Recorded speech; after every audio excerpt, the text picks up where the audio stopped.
Hi guys, কি অবস্থা সবার? মাত্র আমি স্কুল থেকে আসছি। এখন আমি ড্রেসও চেঞ্জ করি নাই, আমি এখনো খাই নাই। আমাদের স্কুলে আবার ক্যান্টিন দিছে, তো এখান থেকে আমি কিছু খাওয়া দাওয়া করছিলাম।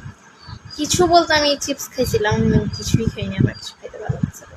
আর এটা কি ক্যান্টিন বলে বলো তো? যে ক্যান্টিনের মধ্যে খালি বিস্কিট আর কেক, চিপস, এইগুলাই, আর কিছু নাই।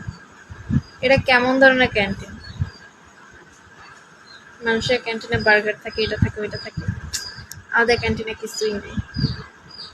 আনবে মানে বৃহস্পতিবারে ক্যান্টিন দিছে, তো আরো সময় যাবে আর অনেক কিছু আনবে। তো দেখি আস্তে আস্তে দিন যাবে আর সবকিছু আনবে। তো আমার কাছে কেমন লাগতেছে জানি, ভালো লাগে না। আর মেইন কথা হচ্ছে আমি এখন বিরিয়ানি খাবো, বিরিয়ানি। কালকে রাতে বিরিয়ানি রান্না করছিল আমার মম। আমার পাখিকে বিলাই আক্রমণ করেছে। So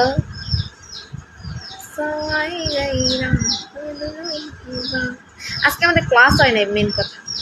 ক্লাস হয় নাই বলতে মানে টিফিন টাইম পর্যন্ত, আমরা টিফিন টাইম 1 ঘন্টা দেয়। তো 2টা পর্যন্ত আমাদের মানে হয়েছে টিফিন, 1টা থেকে 2টা পর্যন্ত টিফিন। তো 2টা বাচ্চা একদম কারেক্ট 2টা বাচ্চা ঘন্টা দিচ্ছে, তারপর আমরা সবাই ক্লাস আসছি। বাট পরে যা দেখি কোনো ক্লাসই হয় নাই। বাকি 3টা ক্লাস মানে 3 ঘন্টা, বাকি 3 ঘন্টা হচ্ছে আমরা এমনি এমনি খেলে মানে খেলাধুলা করে আমরা পার করে দিচ্ছি। তারপর আজান দিচ্ছে, তারপর আমরা চলে আসি বাসায়। বেলপুরি খেয়ে বাসায় আসি। ঠান্ডা লাগছে একটু একটু। আমরা বেঞ্চ নিয়ে তারপর আমরা স্লিপ কাটি। বেঞ্চ সুন্দর করে এমন বাঁকা করে দিয়ে আমরা ওটার উপর বসে স্লিপ কাটে, অনেক মজা। আমাদের স্কুলে গিয়ে যে কয়েকদিন আগে পিঠা উৎসব হইলো, তো ওই জায়গার বাঁশগুলো এখনো টাঙানো আছে, তো আমরা বাঁশ ধরে বানরের মতো ঝুলি। এগুলাতে যে মজা! স্কুল লাইফ মানেই মজা। স্কুল লাইফ শেষ হবে, কোনো মজা পাবেন না আপনি। স্কুল লাইফেই সব মজা, আনন্দ। স্কুল লাইফ, কলেজ লাইফে মজা কি জানি না। আমি কলেজে মানে এখন আমি কলেজে উঠিনি, আমার কলেজ এখন অনেক দেরি, আগে এসএসসি দিই তারপরে কলেজে। আমার ঠোঁটটা অলওয়েজ এরকম ফাটা থাকে কেন কে কি বলতে পারবো?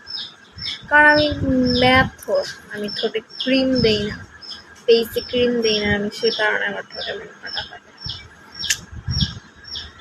হ্যাঁ, মুরগির বাচ্চাগুলো এখনো জাতা জাতা আছে, কেউ মরেনি, এখনো তাজা আছে মুরগির বাচ্চাগুলো। বাট পাখিগুলো আমি জানি না কেন আক্রমণ করছে, বিলাই কি মানে।